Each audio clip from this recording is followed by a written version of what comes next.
পরে এরকম একটা ইন্টারফেস থাকে। তারপরে একটা ডান দিক বাঁ দিক যেদিকেই হোক সরিয়ে নিয়ে দেখবেন সেটিংস চলে এসছে। সবার নিচে দেখুন টিকমার্ক দেওয়া আছে। সবসময় টিকমার্কটাকে ফলো করবেন যে কোথায় টিপতে হবে। সেটিংসে ক্লিক করবেন। সেটিংসে ক্লিক করলে এই অপশনটি খুললো। এবার এই অপশনটার মধ্যে দেখুন অ্যাপস বলে একটা অপশন রয়েছে। এই অ্যাপসটার মধ্যে ক্লিক করুন। এই অ্যাপসটা ক্লিক করার পরে দেখুন ডিবিটি অ্যান্ড ফার্টিলাইজার্স বা ডিবিটি নামে যে অপশনটি রয়েছে, এই ডিবিটিটার মধ্যে ক্লিক করুন। ক্লিক করার পরে দেখুন এই যে মিডিলে রয়েছে আনস্টোল। এই আনস্টোলে ক্লিক করুন, তারপরে ওকে করুন। ওকে করার পরে এই অ্যাপসটি আপনার পস মেশিন থেকে ডিলিট হয়ে গেছে। এখন ব্যাক করে মেন স্ক্রিনে চলে আসুন। মেন স্ক্রিনে আসার পরে দেখুন ডিভিডিটা আর নেই। এখন আমার উপরে দেখুন প্রথমেই আছে অ্যাপ স্টোর। অ্যাপ স্টোরে ক্লিক করুন। অ্যাপ স্টোরে ক্লিক করার পরে দেখুন এই যে বাঁ সাইডের নিচে রয়েছে ডিভিডি। এবার ডিভিডিতে ক্লিক করুন। বারবার চাচ্ছে ইনস্টলে ক্লিক করুন। ইনস্টলে ক্লিক করার পরে ঘড়ি দেখে 3 থেকে 4 মিনিট ওয়েট করবেন। কিছুক্ষণ ওয়েট করার পরে এখান থেকে বেরিয়ে যাবেন। এখান থেকে বেরিয়ে গিয়ে দেখুন ওই যে মেন স্ক্রিনে ডিভিডি অ্যাপসটি আবার চলে এসছে।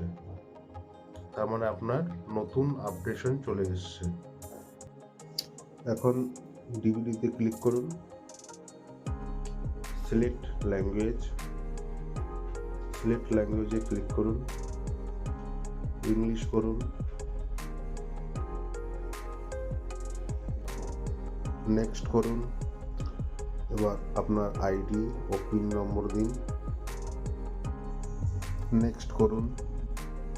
এবার দেখুন উপরে আপনার দোকানের নাম, মোবাইল নম্বর, আধার কার্ডে যে নামটি রয়েছে আপনার সেই নামটি চলে এসছে। এবার নিচে দেখুন আধার নম্বর, তার পাশে একটা গোল চিহ্ন রয়েছে, ওখানে একবার টিক করুন।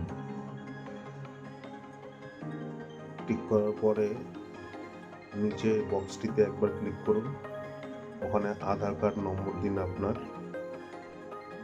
আধার কার্ড নম্বর দিয়ে নিচে অথেন্টিকেশনে ক্লিক করুন।